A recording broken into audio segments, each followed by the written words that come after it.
This is the Hyundai IONIQ 5 2023 model. Last year I reviewed it and I loved it. So what has changed? What do I like? What don't I like? That and a lot more.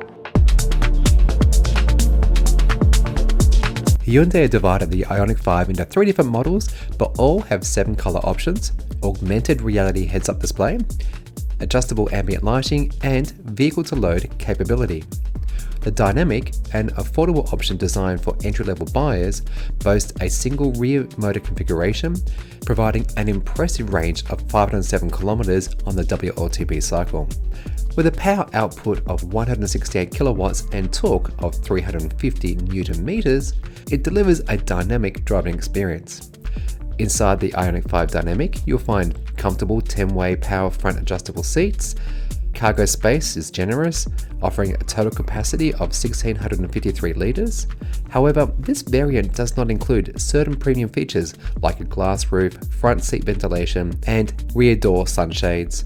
Nevertheless, it remains an attractive option for those seeking an appealing and cost-effective electric SUV.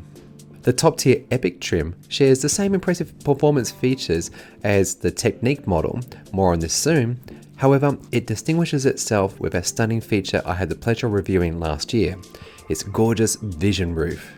Additionally, the Epic model boasts digital side mirrors, which you'll soon see in my IONIQ 6 review. Please subscribe, turn on notifications so that you know when that review is out. In today's review, I'm gonna be looking at the Technique version.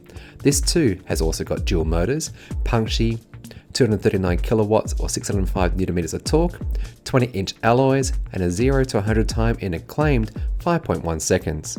Because of the 2 motors, range is reduced to 454 kilometers claimed, and storage to 1620. It retains all the features of the dynamic model, but also adds heated and ventilated front seats, heated steering wheel and rear seats, including this relaxation mode with its lovely full reclining front seats and undercalf support. All of them can be equipped with a tow bar kit for $1,490, with pricing starting at $72,000 all the way up to $85,000 before on-road costs. The IONIQ 5 is a great alternative to a Tesla Model Y. So let's find out why. Okay, to start off this review, let's get the car out of the garage using remote summon, which is standard on this IONIQ 5. Pretty awesome stuff, isn't it? This has got a 77.4 kilowatt hour battery pack, in fact, to the common across all variants, and usable about 74 kilowatt hours. It's got your standard CCS combo charging port and a 11 kilowatt 3-phase onboard charger, which means you can charge it, well, pretty damn fast at home if you've got that ability. And unlike Tesla, the Hyundai IONIQ 5 actually includes a connector to charge your electric car with. Let's get out on the road. I'll give you my driving impressions, and I've purposely got this battery down to 10%, even less, because I want to do a rapid charging session where this car really excels. Leaving home with only 9% battery or about 32 kilometers, am I worried? No, not at all. Obviously I have got charging at home, there's a rapid charger near me by a few kilometers, and the reason for that is I actually want to do an ultra rapid charging session so that I can get as much electricity into this in as short a time possible. In terms of ride and comfort and handling, seating position is great. This leather 12-way adjustable seat is very commanding. I feel front and center to my steering wheel, which is not too thick, not too thin. It's about right. It feels well centered, a bit of weight behind it, and something that I think most people would come really complain about, especially on a winter's day like today. It's actually autumn in Melbourne right now, but goodness, it's really cold. Anyway, so it's heated, So too this seat, also heated. And then in summertime, you can ventilate it. It's got ventilations. Comfort, definitely great. Visibility out to my front is generous, very good. The A-pillar is not too thick, out to my sides is good. The side view mirrors check all the boxes, and out the back, the rear view mirror is also good too. Well, actually the rear window for you guys, but rear view mirror for me. So visibility in this car is great. And when you add to that the 360-degree camera sweep for parking situations, I feel that this car actually is easier to see in and around compared to my Tesla Model Y.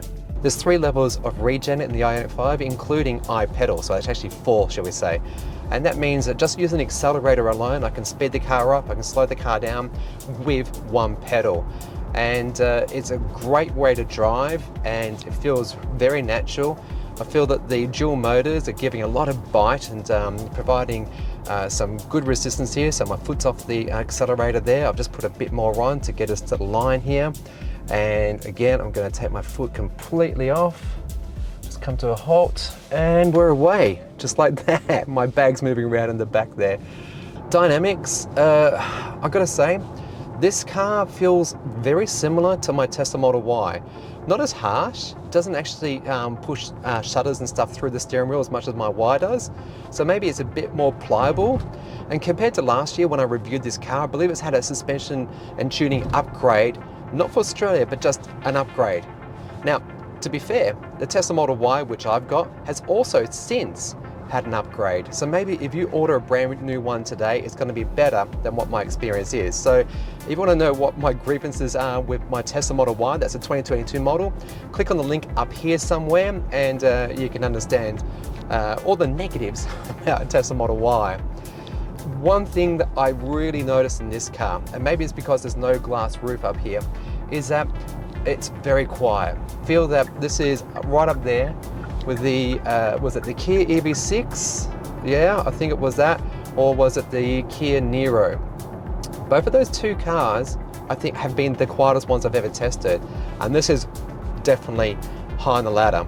And if we're comparing the Tesla Model Y to it, so, you know, it definitely trumps it, as you can see here in this data table. Now, one of the things I love about this car is this front and center 12.3-inch display that's got things like my speed, power, battery, all that sort of jazz.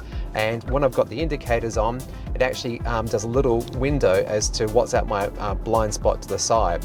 So in terms of driver aids, yeah, it's got blind spot warning. It will actually stop the car if you're reversing into something and you might hit something. Same too with the front. There's actually a lot of different safety systems here. There is absolutely nothing missing, and it's great to have on my side mirrors that visual warning that something's in my blind spot, and the benefit of having a heads-up display.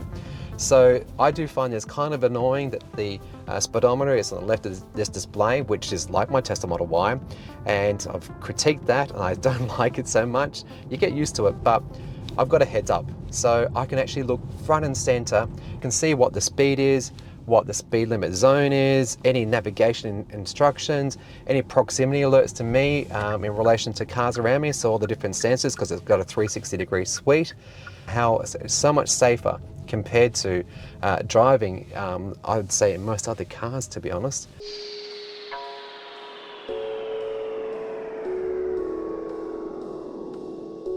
Now we're at our ultra rapid charger. This unit could, in theory, go up to 350 kilowatts, but this car is actually limited to 233, which is still significantly faster than a Tesla Model Y.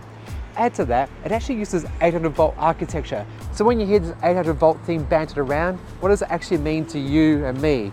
Well, it actually means that we could go at a very long sustained rate at a very high power for longer.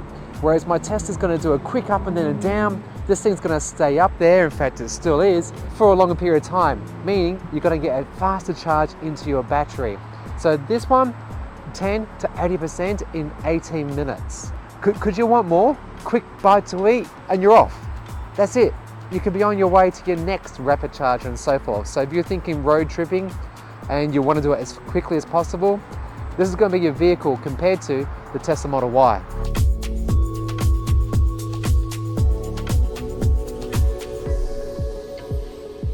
And there you have it, the 2023 IONIQ 5. All in all, it's just a great car. From its looks, fit, finish, driving, you name it, it ticks so many different boxes. I only wish it had wireless Android Auto or wireless Apple CarPlay, as well as an app to remotely control things like climate, location, charging settings, and so on and so forth. But otherwise, I think if you want the next best competitor to this, you've got to go for the Tesla Model Y. Bit cheaper, but it doesn't get vehicle to load, ventilated seats, heads-up display, fast rapid charging, well, fast fastest. This is the fastest you can probably buy right now in Australia. So if you're in the market, I really do recommend you go out and give this a go, because it's gonna tick so many boxes for you too. And if you've enjoyed this content, subscribe, it's absolutely free. Think about YouTube membership or Patreon. Otherwise, you'll be good and you'll be green.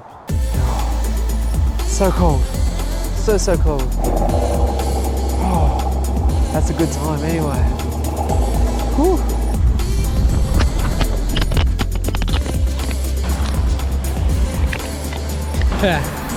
This is the year of crashing the GoPro.